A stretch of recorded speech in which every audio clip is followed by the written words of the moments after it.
Most Wanted presents The Third Doctor. And I'm here with Jason from the Doctor Who Literature Podcast, and we're going to talk The Third Doctor, Jon Pertwee. And I'm going to let Jason go first. We've already been talking, so I already know the answer to the question, but where do you hold The Third Doctor in esteem?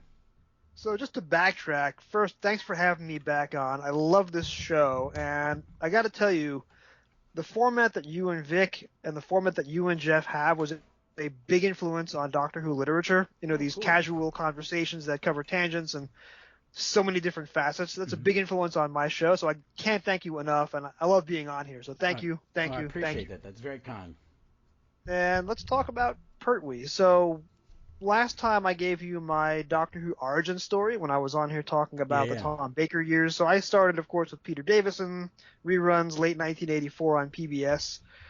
One of my PBS stations that I got in New York City was out of New Jersey Network, and they were kind of the home base for Doctor Who fandom for a while. Yeah. We would get film inserts from them in DC and stuff. Yeah, they did a very big documentary on the making of Silver Nemesis, and they were airing those as interstitials for years afterwards. Oh God, yeah. We had the same pledge drive with Sylvester McCoy asking for money every year for like 20 years. Long after Sylvester got old and gray. Yeah, there he is in his early 40s. So New Jersey Network got the PBS package pretty early on in my fandom. I want to say like early 1985, before they got the Hartnell and Troughton package. But they were airing them at 11 o'clock at night on Saturdays, and I was, 11 or 12. So I saw the first half of a lot of Pertwee stories, and I missed a lot more. But I came to that era primarily through the novelizations, right? Because I started collecting the novelizations in early 85. My first Pertwee book I can still remember is The Demons, and that was one of the longer books. It's one of the better books. Is it a pinnacle? Was that a pinnacle? No, okay, it never was a pinnacle. It wasn't a pinnacle. It was one of the very first ones that came out in 1974. I covered it the first few months of my show. Barry Letts wrote it. It was really his only Target novelization until the 90s, and it's far and away his best book. So I was really smitten with Pertwee even before I properly had a chance to see one of his full serials. And then Pertwee comes around on my PBS station in New York in 87, and then cycles around again in 1990. Now, by 1990, I am 16 going on 17. That would be a good song lyric if you're doing a Broadway musical. I was 16 going on 17. Sorry. And at that point, I was finally had my own job, and I could afford my own set of VHS tapes. So I bought a stack of VHS, and I started recording in super long play, getting 6 hours of tape. Yeah, and I was able to fit 14 episodes, 14 by 25. Was this in New Jersey? Were they showing it as episodes or as omnibus? By 1990, it's Channel 21. Channel 21 was doing episodes in a single day. So on Saturday, they would show an entire serial. But divided up like you're watching it nowadays on the Blu-ray or the DVD. Right. 25 minutes, then like a one commercial station break, and then 25 minutes. Now, just a sidetrack for a moment, when they did the 7-part stories, they would do 1 through 4 on one Saturday, and 4 through 7 the following Saturday. Yeah. That's the way they broke them up in Maryland. If it was over 6, those weird ones, they would cut them in half, because they did the same thing at 11 o'clock on Saturday. And that, when I had gone back to D.C. in 86, 87 to save some money and, live with some buddies for free and then come back to Richmond because someone could get me a gig managing a record store. And I would watch it. I'd get home from work, and the record store also had a head shop. Of course. So, because it was the 80s. So I'd get home late and I would, have a beer or two and something else and sit and watch Doctor Who. And I saw him like that. And Pertwee's the last original Doctor I ever saw. Yeah, I've heard you mention that. I mean, because we got McCoy. Once they bought the omnibus, they were already in the middle of Baker. So they bought the Peter and stuff, and then I think I don't remember if they went straight into Hartnell or they had to go through it again. But so when I really didn't see Pertwee until my brother lent me a bunch of the tapes. I mean, for me, I'll tell you. So in 1990, I'm watching Pertwee at 16, and I'm taping them for myself. So I was able to get all 7 episodes of Ambassadors of Death and all 7 episodes of Inferno on my very first VHS tape, and I wore that tape out over the years, watching those 2 classics over and over and over again on the same cassette. And I'll just tell you, because they were doing 1 through 4 on one Saturday and then 4 through 7 on the next, then they made a mistake. So they aired Ambassadors 1, 2, 3, 4 on a Saturday in 1990. The following week, they aired Ambassadors 4, 5, 6, and then 4 again. So I saw episode 4 of Ambassadors 3 times in 8 days, and I sat through the whole 25 minutes each time, which is when I realized this is one of my favorite stories. So that's how I got through Pertwee. Really, in 1990, I realized he is my favorite Doctor. And over the years, I've been able to refine that point of view because I did the pilgrimage last year, right? Yeah. So I watched the entirety of Pertwee in 60 days in early 2021. I did it during the pandemic. I have a great rewatch, and I was stopped at Colony in Space, I think. But I went back because it had been like a year or 2 years since I'd done a rewatch. So I went back, and because a comfort story for me is Spirit from Space, especially since when that first Blu-ray came out, it was the only Blu-ray you had, because it is so perfect of an introduction story. It is so absolute. I mean, there's no fat, nothing, and it's so different. And so this season is a comfort season for me because I kind of like it's that little me, and Vic's the same way. I think is because it is so different, and it's not more. I want to say more adult. But it's more hard science fiction than Doctor Who really had been. It wasn't written for the kiddies. It was written for a kid could enjoy it, but it wasn't written for it wasn't family aimed. There wasn't the bounce that they get the next season with the additional cast and Katie and them and Letts and Dick's changing direction, just tweaking it. We're going to lighten it up a bit, give it a little more bounce. Let him be a little funnier, because I think they realized that it was a good course correction, I've got 2 controversial opinions about Pertwee, and I previewed them on you before we started recording, so now I'll subject them on your audience. Controversial opinion number 1, Spearhead, as great as it is, and it's easily a 9 out of 10 at least, it is the weakest story of Season 7. In my mind, Season 7 gets better as it goes, and Inferno is the best episode, full stop, of the first 7 years. That's controversial opinion number 1. No, Vic wouldn't argue. That's Vic's favorite old Who show. That is her favorite old Who story, I think. And it is one I can watch over and over and over again because it is just such good TV science fiction. It is incredible. And remember, in the 90s, we had half of Pertwee in black and white in the 90s. Yeah, because Mighty Evil's in black and white, Ambassadors of Death was in black and white. And then Inferno, and of course, Spearhead is based on film. So because Spearhead is on film, when you're watching in sequence in the 90s, Inferno is the first story in full VHS. I'll say that again. Inferno is the first story in full videotape color, and when you're watching the era in sequence in 1990, so that makes it even better.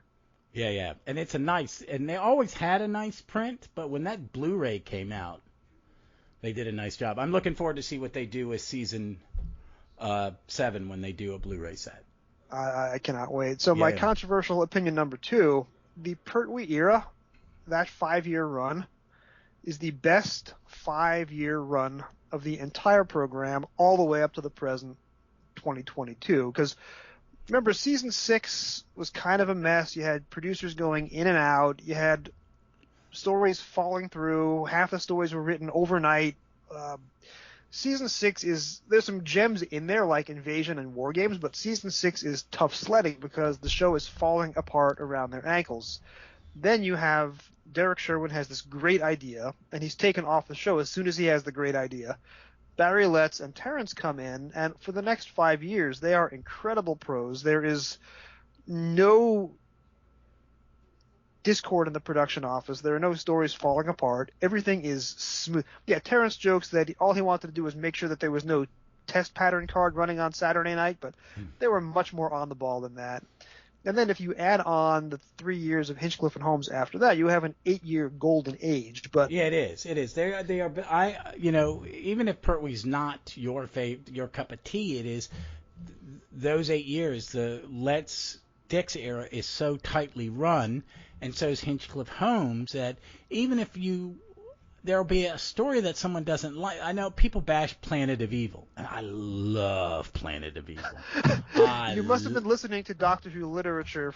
We had Cy Hart on a couple of weeks ago, and he and I were going to town on how much we dislike Planet. Now, Planet is a very good story. I just think it's weak for the era that it's in. It's not a turkey. It's just not as enjoyable for us as some of the other stories around. I really like the set. I think I like the bad guy. I mean, I have problems with that's a problem I have with a lot of that 80s era of Doctor Who, is like as someone who's done design work, is the costume designs, the guys in the old Buck Rogers, like with the big, I don't even know what the F to call them, the things on their shoulders.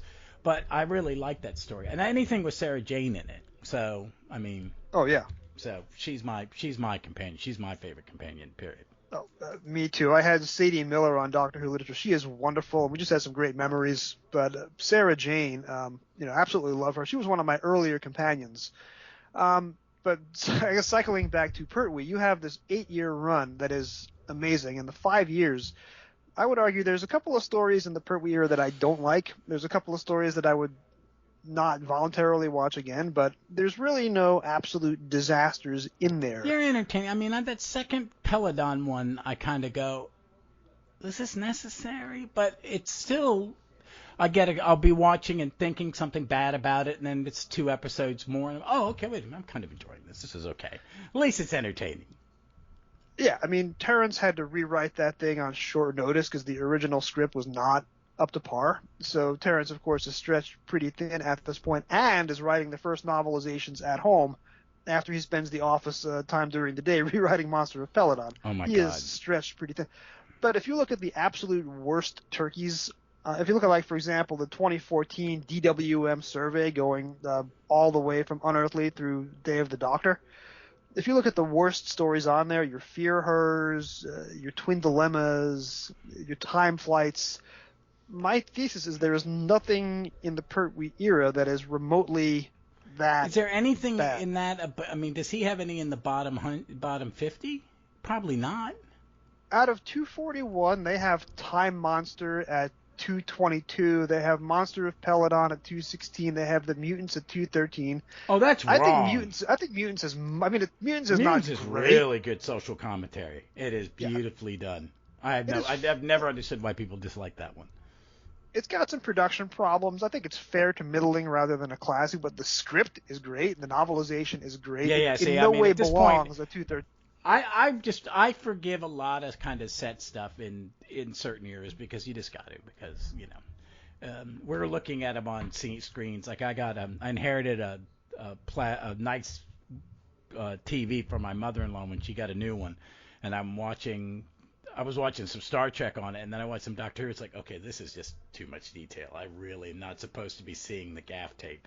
I mean, again, I give the sets and I give the special effects a pass because you're watching archive television from over half a century ago. If you're focusing on the special effects, you're looking at the wrong place. But just for comparison's sake, there's 4 Pertwees in the bottom 50. That's nothing. There's 3 Matt Smiths in the bottom 15 alone. So really? just in terms of there's at least there's 6 Matt Smiths in the bottom 50 and 3 in the bottom 15. You have Rings of Akatan at 233. It belongs there. Doctor the Widow and the Wardrobe at 229.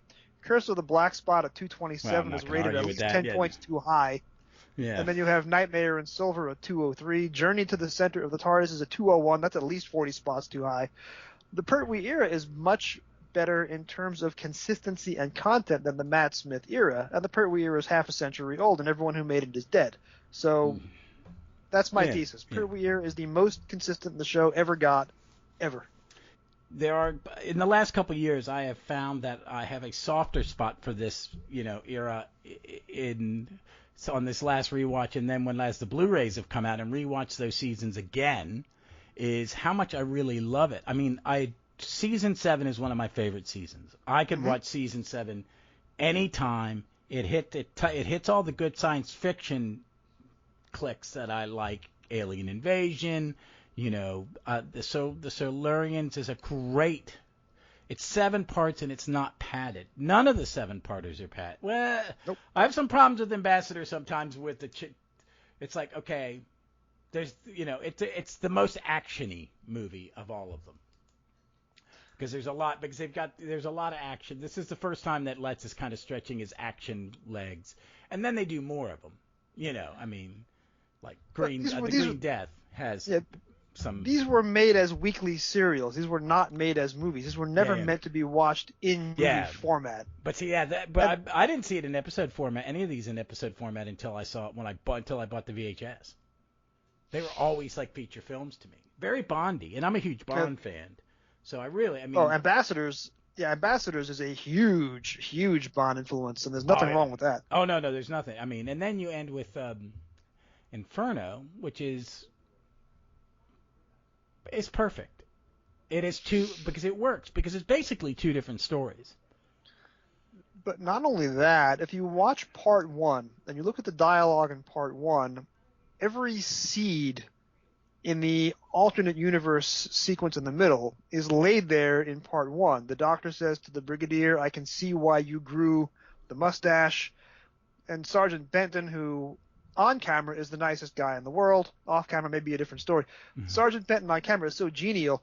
Somebody refers to him as an ape-like minion, and what does he become in the parallel universe but literally an ape-like minion? Oh, yeah. They knew exactly what they were doing when they wrote that story, and the alternate universe sequence is not padding. It's a core part of what the story is about. It's right actually, because that's what I think is you're really watching 2 stories. That you could watch the middle part and understand exactly what's going on, and then the bookends are actually their own little story. Mm-hmm. And it works perfectly. It is something that the comics do it in modern history. When they have events, they'll have an alpha and an omega issue. When it sets up the big frickin' crossover, and then you have the story in the middle, and then you have the end. And 9 out of 10 times it's a failure, but it really is because they lean into that as a crutch, as a writing crutch. But it should only be used when it's written well. When that kind of book ending of a story, that's hard to do. It's not an easy thing. They do it in literature, and if you don't do it 100% right, they lose you. And I don't think there's nothing wrong with Inferno. And also you get to give Carolyn Johns, John Levine, Nick Courtney the chance to act, and they're so you can see they're so excited to do it that they give the best performance they ever give.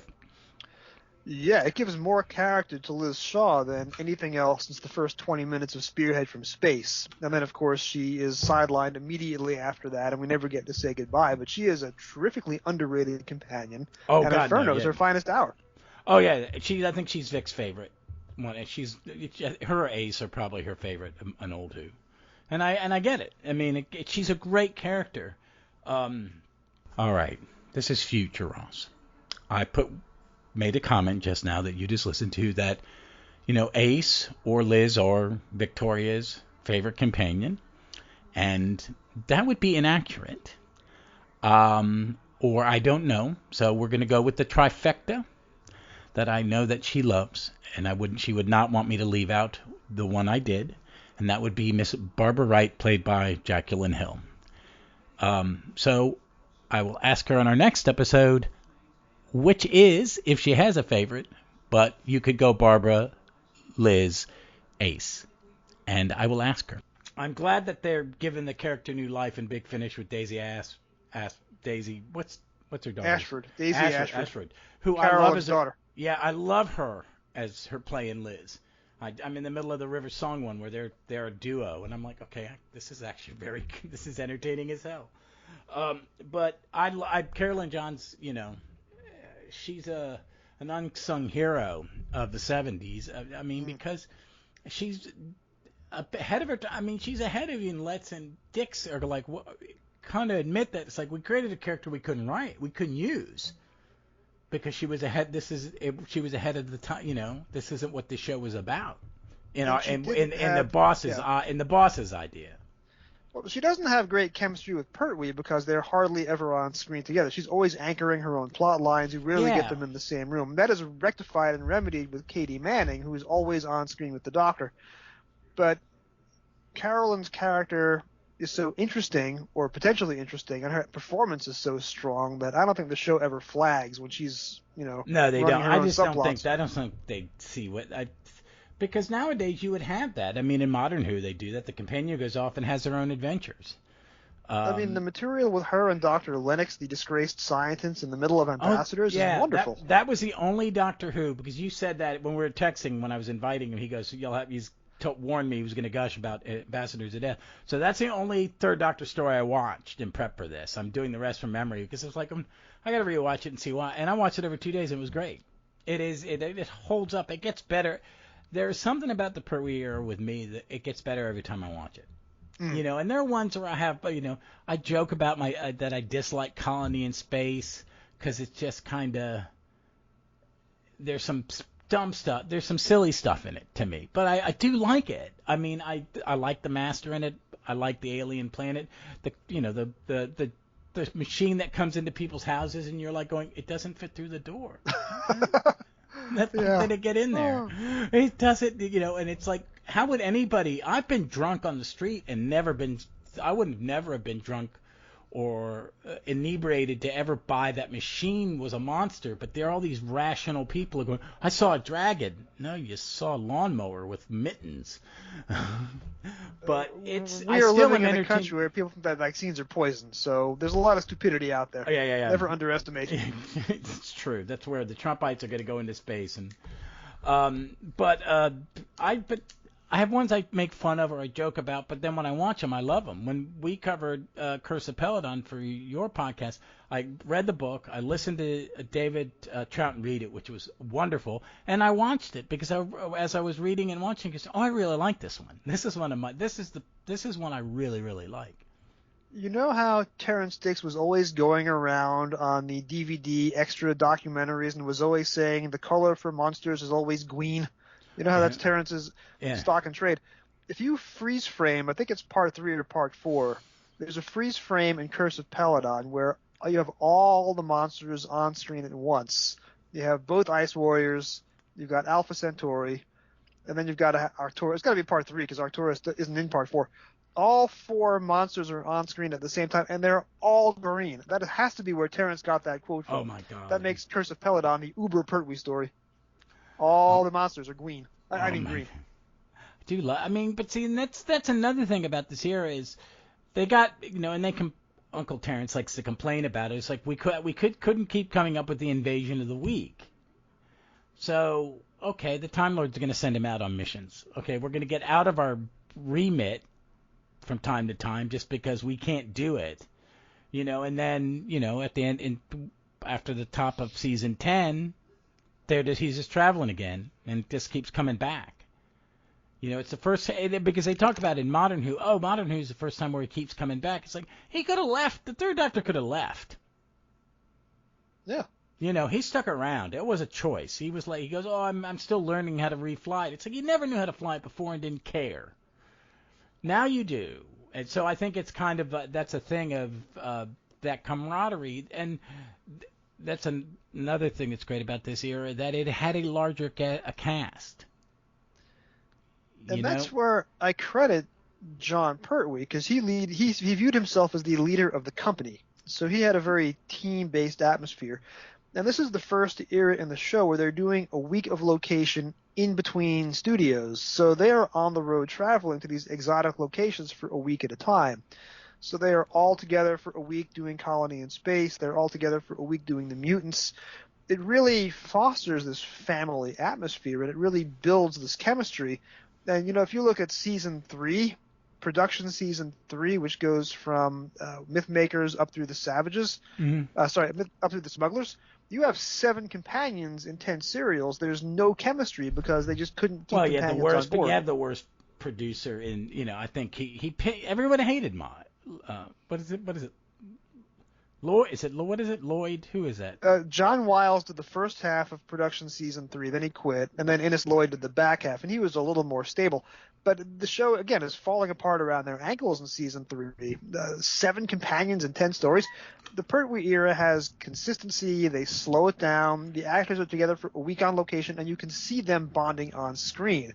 And you talk about the unit family. I mean, that's another reason why the Pertwee era is so enjoyable in sequence, because it's the first time since season 1 when you get a sense that these actors really love working together, and the whole is greater than the sum of the parts. Yeah, it is. It is. And I get a little tired of Benton. Yates is is an odd bird in some stories, but but they're all given good stories. I mean, I make fun of the Time Monster because it should be made fun of because it's John Levine in a diaper, and that's creepy.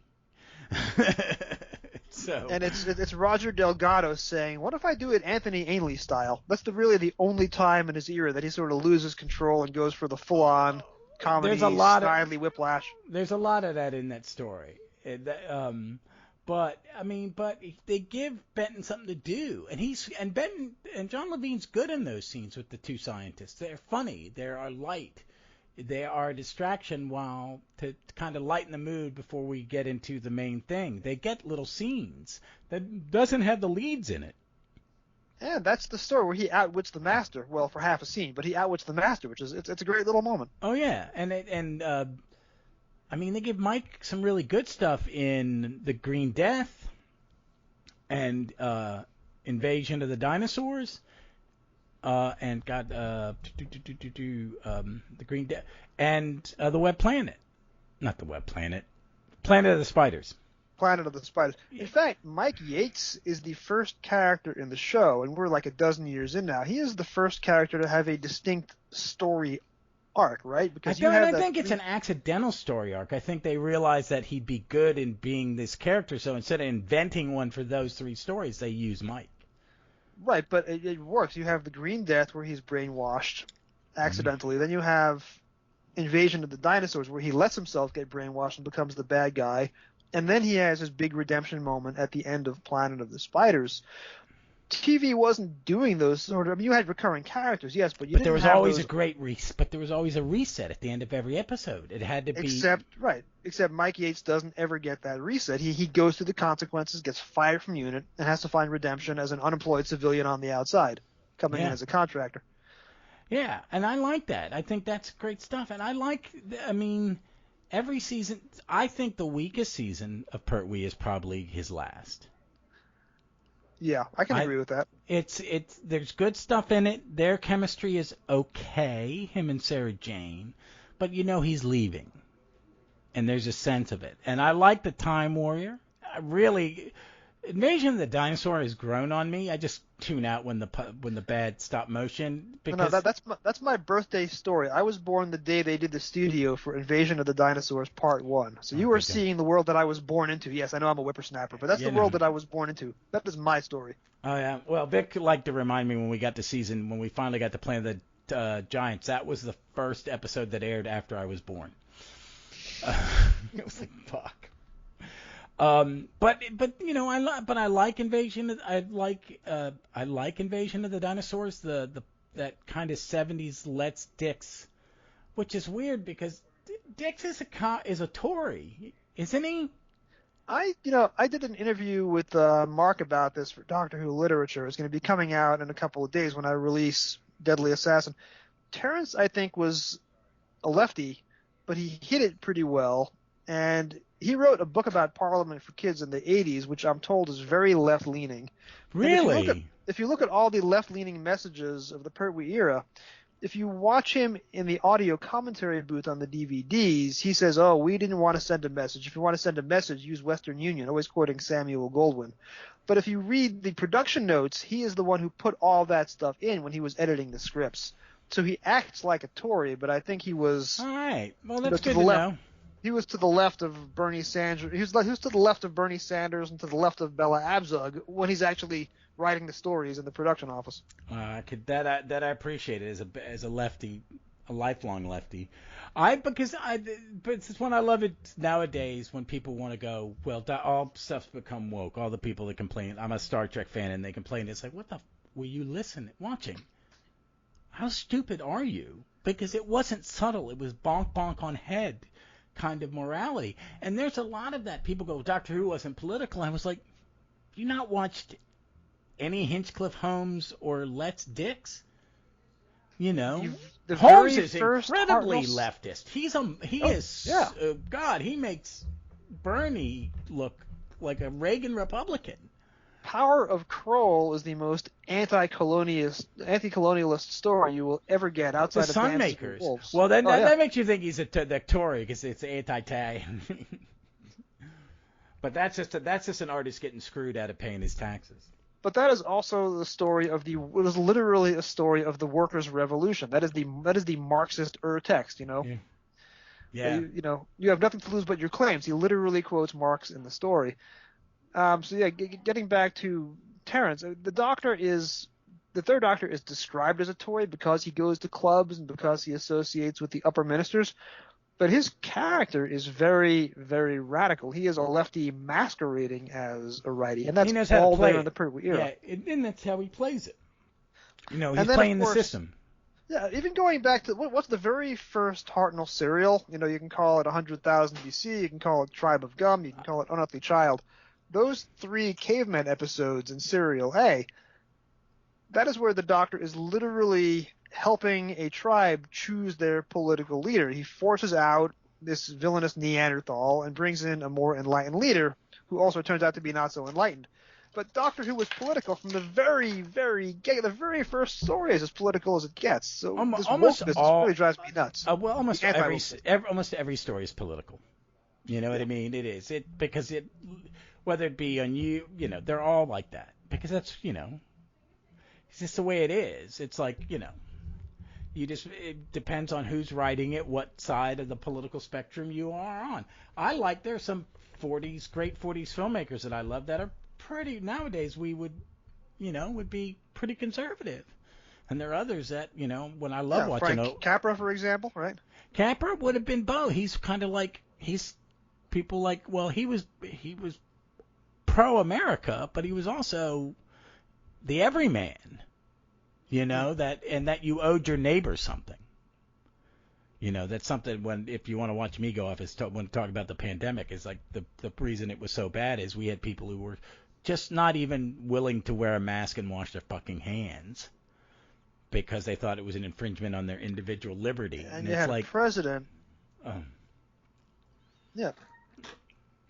And it's like you had a deer in the headlights president who didn't know what he was doing and said exactly the wrong thing every single time. No matter what he could do to make the pandemic worse, Donald Trump was there. Oh yeah, and fueling those, but every story is somewhat political. You could go back to old movies, old books, everything's a little political. And I just think it was, as someone who was growing up because I'd have been. Someone asked me about kind of the craziness that's going on, stagnation and stuff like that. And I said, well, I remember the mid-'70s when my parents were freaking out about this exact stuff, and the country was in a bad mental space because we're coming, I remember the Vietnam protests. I remember the riots. I'm like 5 or 6, but my earliest memories and those things. And a lot of TV was political like this. Star Trek was. This was. You would have shows about teachers and they would talk about all the things we're seeing in this Pertwee era, like pollution, colonialism, race relationships. It's very. This is a good example of television in that bubble of the late '60s, early '70s. Except I think it works better in Doctor Who, and it works better because Letts and Dix are shaping it. And look, no, it's just a simple little story about a time traveler going into outer space. There's no Buddhism in here. And overthrowing regimes and toppling dictators and spreading a message of peace and environmentalism. Yeah, and convincing the people to rise up against their leaders. not to keep plugging my own show, but if you listen to my Mutants episode on Doctor Who literature, I made the comment that that story is now banned in the state of Florida as being critical race theory. Oh my God! You teach the mutants in Florida, you go to jail. That was my comment. I want someone to take a still of that and on the Marshal put DeSanto's face over the actor's face. The Marshal bears a disturbing resemblance to 1990s Rush Limbaugh. Facially, if you compare Paul Woodson-Jones and early 90s Limbaugh. Yeah, he does. He's got the same receding hairline and the jowly face. Yeah.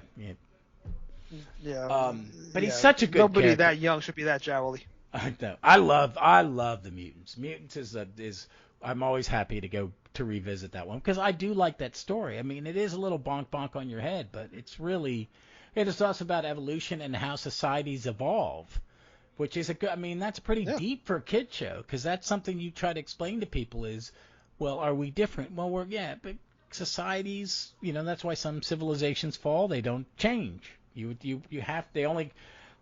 I manage people for a living, and my agents and employees will go like, why are we doing this? Why are we changing this? Because the only constant in the universe is change. Just suck it up. Just stuff changes. It just stuff changes. Don't try to fight it. Don't, just kind of roll it, lean into it, and try to get the best out of it you can. Just the political end of all of this era is so beautifully woven into very pleasant, very palatable stories. If this is, if people, I don't think they think about it because they didn't bash you on the head about it. They told you the story and you may not have realized that you learned something, and that's a good thing. I don't have these memorized. 20 years ago, you could have asked me, and I could have probably done all of this shit from my head. There's certain ones in every season, because every season's... I think season 9's one of those gems. Day of the Dalek is not one that has always not been one of my favorites, but I enjoy it. But the rest of that season, and even the Time Monster, is forgivable, because there's some fun stuff in it. But, at the middle of that is Curse of Peladon, the Sea Devils, and the Mutants. Yeah, the Sea Devils is a top 20 story because it's the midpoint of the era. You have the great chemistry between the Doctor and Jo. You have Captain Hart is not the Brigadier, but he does a really good job standing in. You've got the Master. You have that great material with Governor Trenchard. The novelization is even better. The music is stunning. It's a little discordant to the modern ear, but it's very, very distinct. Oh, it makes perfect sense. What was I listening to? I was listening to, one of the Tim Treloar Third Doctor sets, and it had a Jo story and it had a Liz story and a Sarah Jane story in it. And the music, the guy doing the soundtrack, it was like, I'd be listening, I'm enjoying the hell out of it, and then every once in a while the musical cue between scenes is like, oh my God, man, that's perfect! And they do it a little bit in the Annihilators, which is a long-form one with Colestra. It's really good. And I like this era's music. I like this kind of experimental, like the Sea Devils. In the first, the way they did the credits in the first season, and the music, there's some musical cues in there that are kind of cool. Like the the countdown clicker or something during, is that Ambassadors of Death has it, or is it Inferno? Inferno has a countdown at the end of episode 4, and Ambassadors has that split opening credits where they show the titles, Doctor Who. Yeah. Then they cut to a scene, and then there's a cliffhanger sting in the opening credits, and then the words Ambassadors of Death rushes at the camera. Yeah, I love that. See, I love that stuff. And there's a lot of experimentation, and it's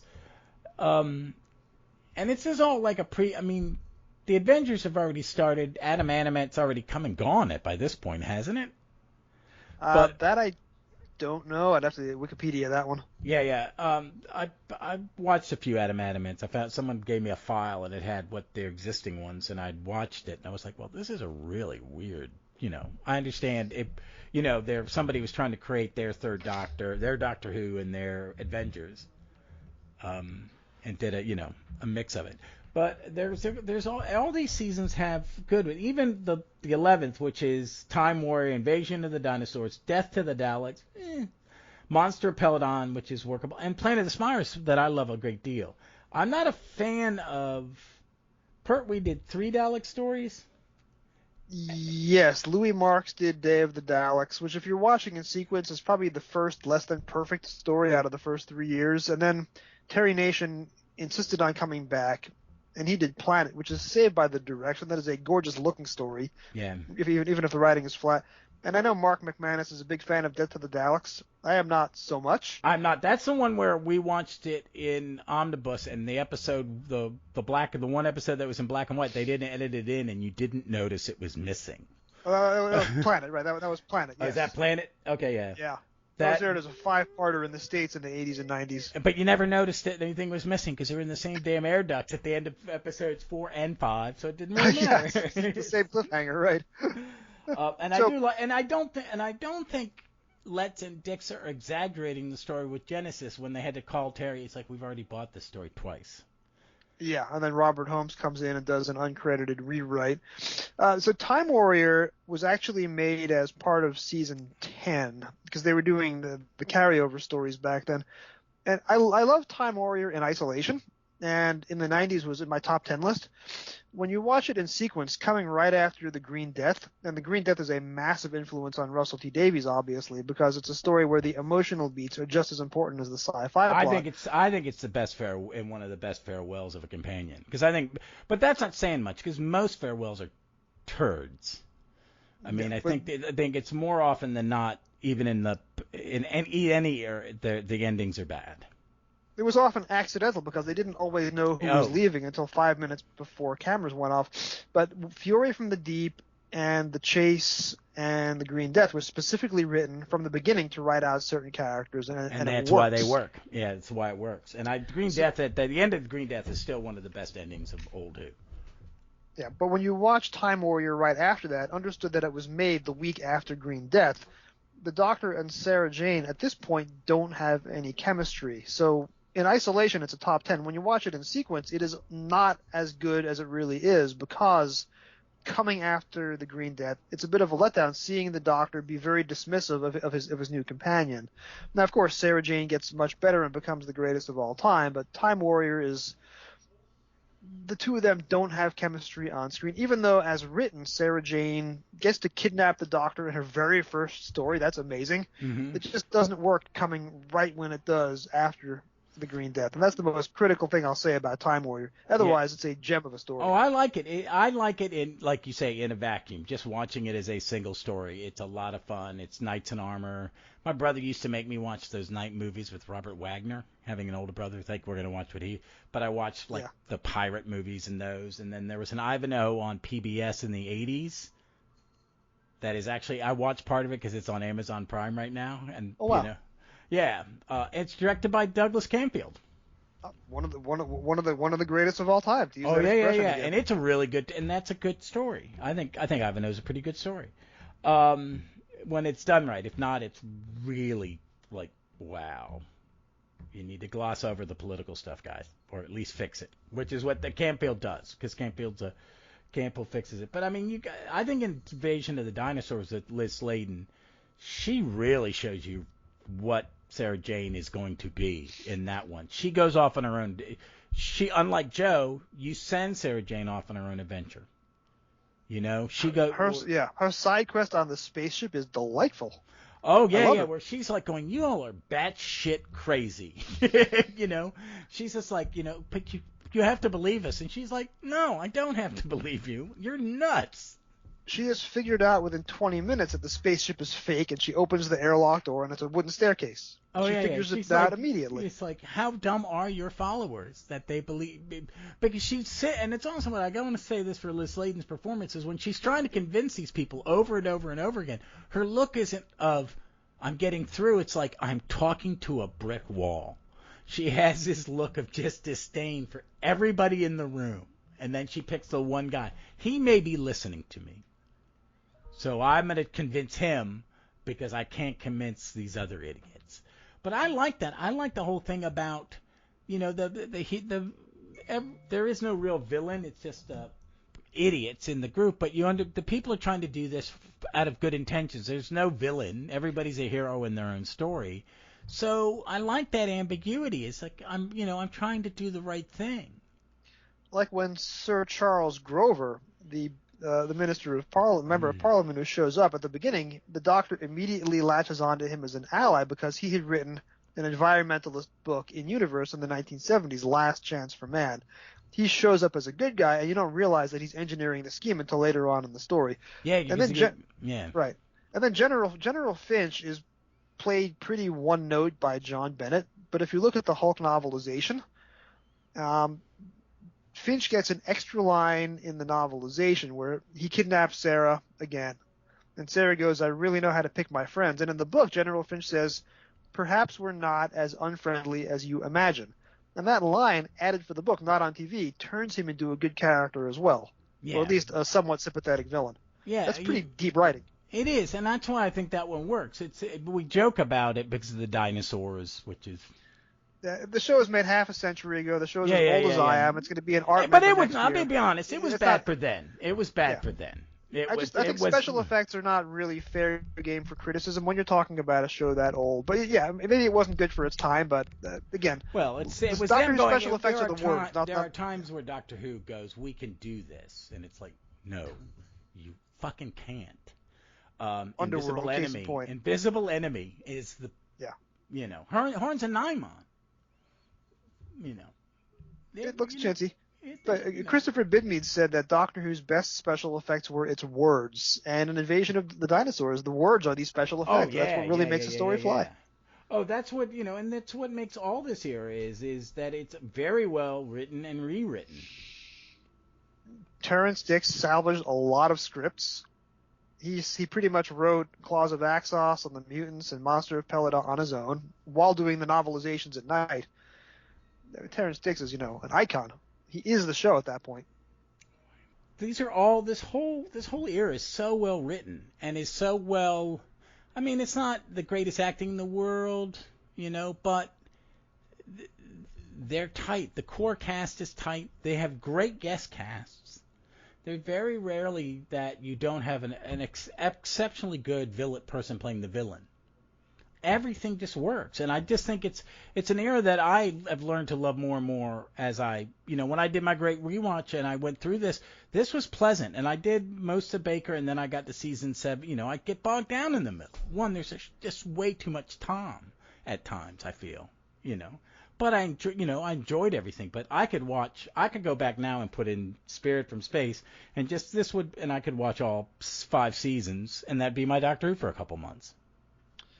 I mean, I'll give you another confession, a controversial statement. I am in the later stages of my pilgrimage now. I started October 2020, so we're coming up on 2 years. I am at the beginning of Series 9, so I'm in the Moffat era, 2015.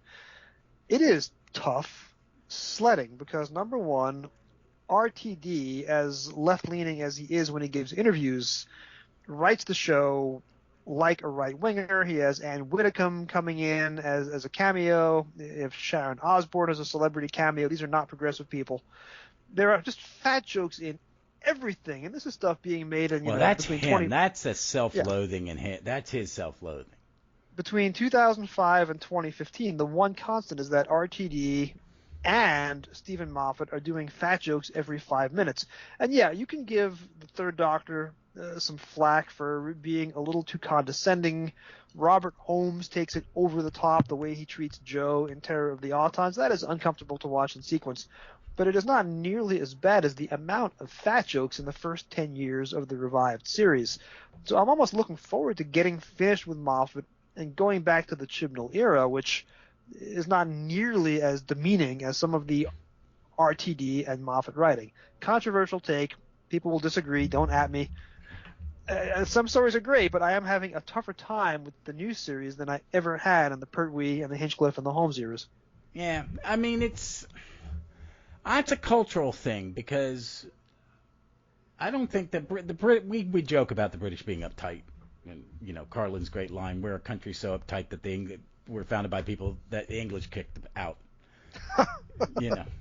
But the fart joke is as a mainstay of British humor. And there are certain things that I think culturally don't land here, but are okay. And also, we're more sensitive to it. And also, every time I watch Davies, I see some of the issues that he has internally in his characters. Mm.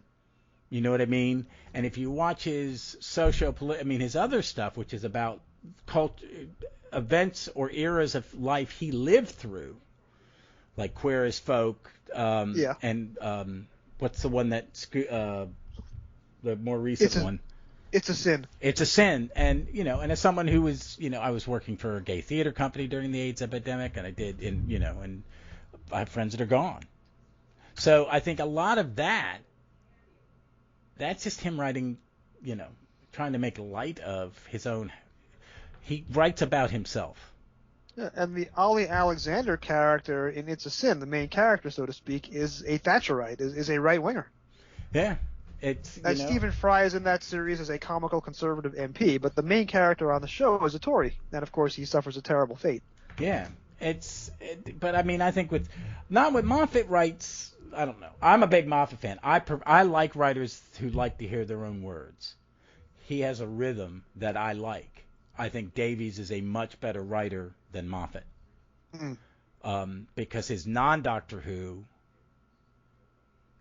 is so powerful. He doesn't use those muscles on Doctor Who. He knows what he's making. That it has to be more neutral. I'm hoping he will for his new series that is just beginning production. But yeah, nothing in the RTD era is as powerful as It's a Sin. I am looking for the It's a Sin in the Doctor Who world. I don't think I think we're going to see a totally different Doctor Who with him, because this is not a man who does the same show twice. Even when he's done something, he's done it well. This is that kind of story, but I'm now telling it. When he did Cucumber, it's kind of an answer to Queer as Folk. But it's the 90s. He's showing you different eras of the culture he lived through. So I think we're going to see something different. I also think he wants to flex his more lighter showman. There is a bit of John Nathan Turner in that man. Yes, and because JNT he understands, he knows, unfairly criticized at times for sure. And you don't need to credit. JNT was keeping the show on, and it's part of it is, he didn't want to announce Scooty, but he had to because it was going to leak. So he makes it a big deal. And they're going to be shooting outside. He goes, we're going to be shooting outside before Jodie's over. So I've got to be there to talk to the crowd and talk to the press to deflect them and make some announcements. So we get some press. He's bringing back Confidential, But, I don't think any of them. Chibnall did a very stripped down Doctor Who. And that's the way I see it. He just stripped it down. He goes, I'm just using the basics. We've been You've been jumping through hoops. You've been doing tricks. You've been doing things. But this is the Doctor Who I like, and this is what I do. And that's why I appreciated it, because I was like, oh, thank God. As much as I loved Capaldi and and Matt's my guy, and it was nice to take a breath and just go, these are just fun. This is just fun. Let's just enjoy it. And he built up, and I think he did a good job. But I don't think we've ever seen anybody back to the Third Doctor who just could do the political and just the fun like this era was. Because even Hinchcliffe Holmes, it gets a little darker. Yeah. There's a little darker Victoriana to it, which works in Doctor Who. It works very well. If anything, that.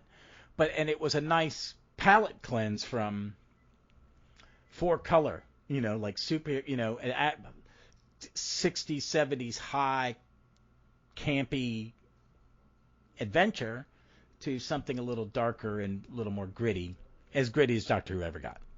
What's great about Hinchcliffe is that after season 13, which is all body horror and gothic horror, season 14 pivots to hard science fiction.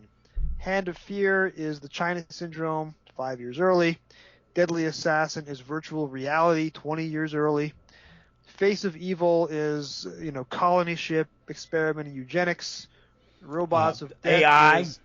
Is pure Isaac Asimov, my grandma's former next door neighbor. You have the show goes from, Seeds of Doom and Forbidden Planet and all that season 13 stuff, it does a hard turn into hard sci-fi in season 14, which is a remarkable pivot. It is. I don't think Hinchcliffe and Holmes get enough credit for that. No, I like season 15 because it starts. Horror Fang Rock's one of those like near perfect Doctor Who's. It just Preach, it's preach. Like, yep, testify. Yeah, and I like Image of Vendal because I like John Wyndham, and it's that kind of magic as ancient science kind of British science fiction that it's their genre. And I like it because one of my favorite top 5 movies of all time is Quatermass in the Pit. Right. And it's kind of like what's Devil's End and Hobbs' End, which is where the train station is. So it's just great. I love the Pertwee era. It is a lot of fun. If you had to pick one, we're getting near the end. I'll say if you had to pick one, yours would be Ambassadors of Death. If you ask me to pick one, that is cruel because there's more than one. But let's look at Ambassadors. It is the most fun story. It's a lot of fun. I had a great time rewatching it. It doesn't overstay its welcome. It's 7 episodes. My least favorite criticism of Doctor Who is it's 2 episodes too long. No, these serials are exactly as long as they need to be. I think Ambassadors that's not true. There's some plot twists six-parters later on that you could have cut an episode or 2 out. Yeah, but then you have less Doctor Who to watch, and who wants that? And I was watching over the last 2 nights from my pilgrimage. I was watching the Sorcerer's Apprentice and The Witch's Familiar. That's 1 episode too long. You could easily make one great 45-minute story out of that, and instead it's 100 minutes, mostly of characters talking around in circles around each other. So, I mean, Ambassadors as a 25-minute serial over 7 weeks has enough plot twists to keep it entertaining. All right, you have Regan, who is a great side villain and is admittedly an inspiration for the Master. He's so good. He is amazing. So good. And he doesn't care. When everybody tries to moralize to me, just give me the device to use these things or I'll kill you. How many times do I have to say this? Yeah. Even when he's under arrest at the end of the story, he comes up with the idea to save the day, and then he asks for a pardon. That's wonderful. Oh, yeah. The other character like that is, Scorby in Seeds of Doom. Scorby in Seeds of Doom. Yeah. And, I mean, they brought the Master in part because you had a villain like Regan who was charismatic and could dominate the story. So you have General Carrington, who's the villain who isn't. He is misguided. He has PTSD. Everything he's doing is out of loyalty to the crown. Yeah. Oh, yeah. It's great. The monsters are not monsters, and Moffat was doing the same thing in Series A, where you have the Foretold, who's not really a monster. You have the well, that's the thing about modern Who that I like is that all 3 of the showrunners have at times made man the monster. And Ambassadors does the same thing. The bad guys are the humans. Are the humans? Yeah. You have a great score. The unit theme is played on the harpsichord and flute, which is a great combination for a military outfit. And if you listen to my show every week, my closing credits music is that unit theme from Ambassadors of Death. It is. There's a lot of great. No, but this is a great era. I think I really love the music in this era. And if I had to pick one, and it's tough, I think it would be the Green Death. Yeah, I was going to say, even though Ambassadors is my favorite, Ambassadors is not even top 5 in the great Pertwee stories. So Green Death has to be number 1. Green Death, I mean, I have, like every once in a while, I'll go. I'm not going to watch a big rewatch, but I'm going to watch one story of every Doctor.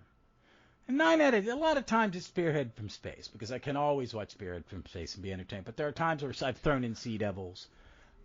Mind of Evil has, in the more recent years, I've liked it more.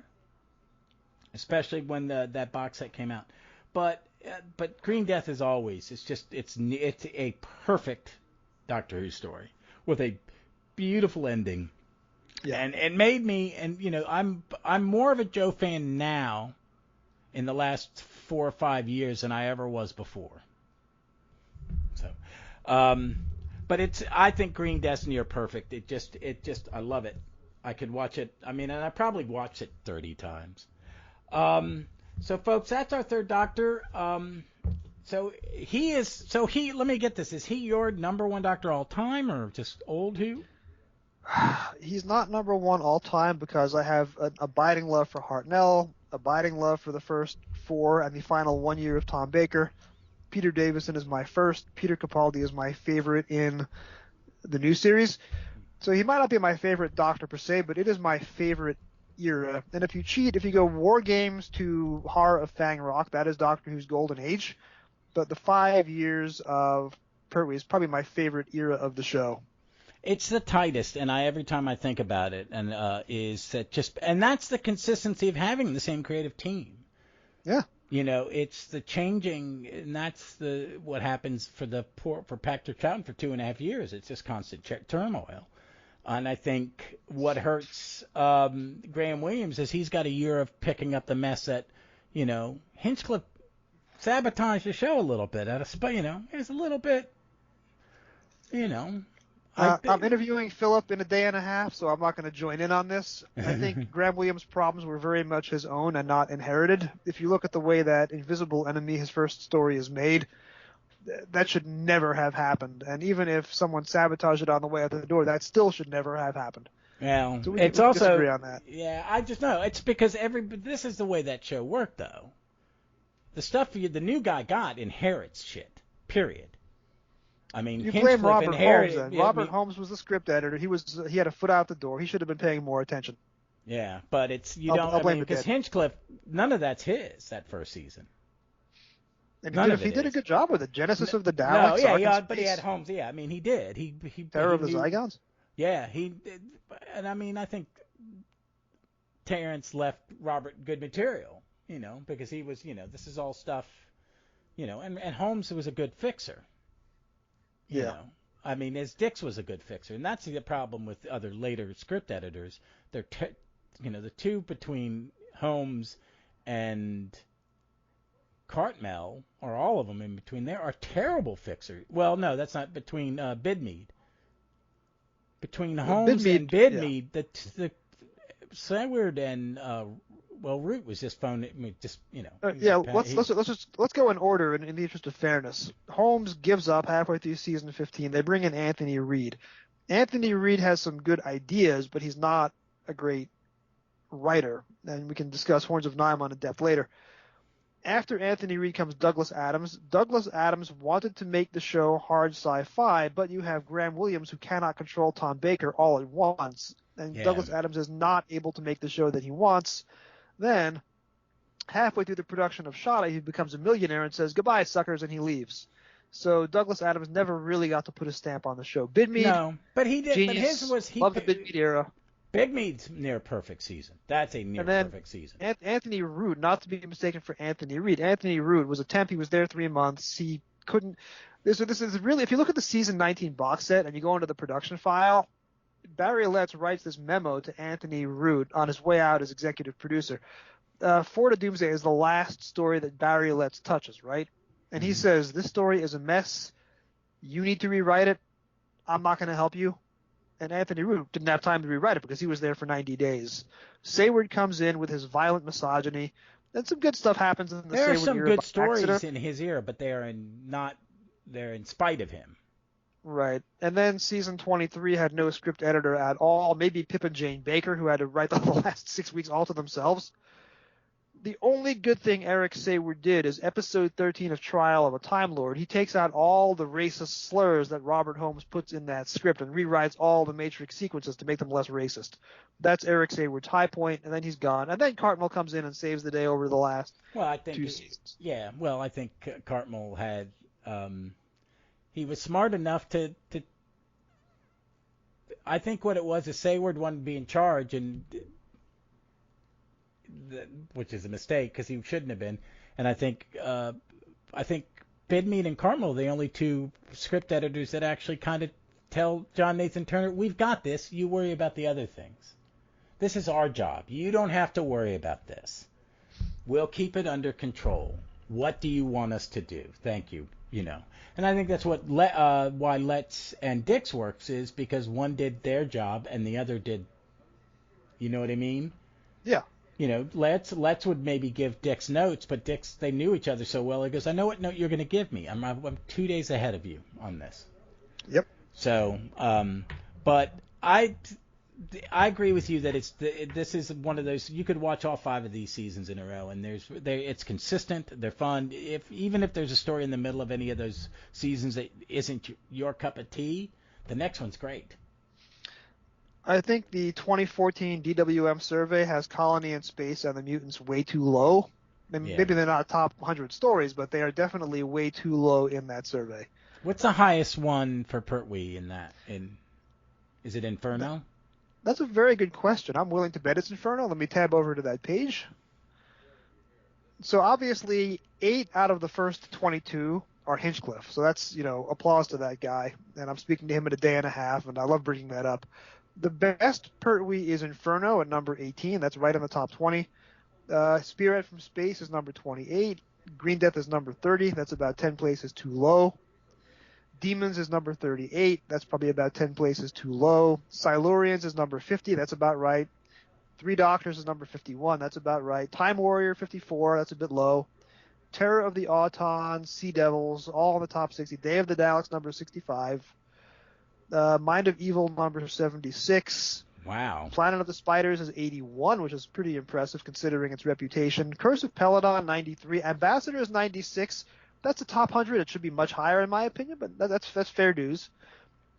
And that's all the Pertwees in the top 100. That's a really good showing. That's a chunk. What is that? Good chunk. Is that 2 seasons worth? At least. That's probably 10 stories out of the top 100. I could do a more formal counting. 5, 7, 8, 10, 11, 12. Let's say you've got 15 of the top 100. 15% of the top 100 are Pertwee. That's not as good as Philip Hinchcliffe having 8 of the top 22, but 15 of the top 100 is a good showing, and that'll do well for you. Yeah. Because 15 is more than half his era. More than half of his show is in the top 100. Yeah. Well, that's out of 241. All right. So it's time for us to say goodbye. What do you have to sell us, or what's up next for you other than talking to Philip Hinchcliffe in the next? Did I drop that name enough? I apologize. Let me drop it one more time. Yeah. Philip is coming back to discuss Mask of Mandragora with me in episode 38. I have 2 longtime Doctor Who novelists from the 90s and 2000s in episode 37 to discuss Talons of Weng-Chiang. I will not drop their names out of courtesy. I have you coming up 3 times on Doctor Who literature in the next 6 months.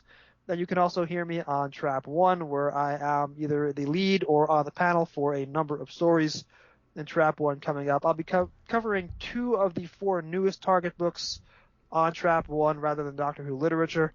So subscribe to both. Follow me on Twitter at Doctor Who Novels. That's Dr. Who Novels. And send me an email, Doctor Who Literature, drwholiterature @gmail. That's where to find me. Cool.